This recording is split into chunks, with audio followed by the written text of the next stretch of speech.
Det här är en film tillägnad det här ljudet.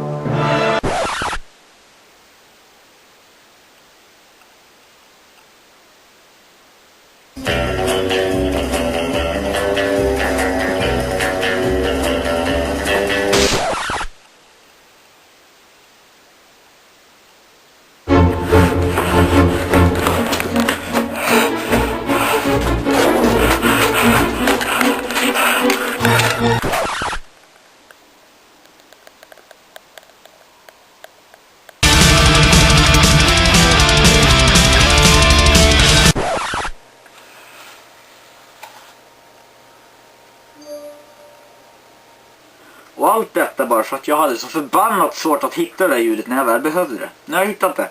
Och nu har jag ingen användning för det längre. Terrific.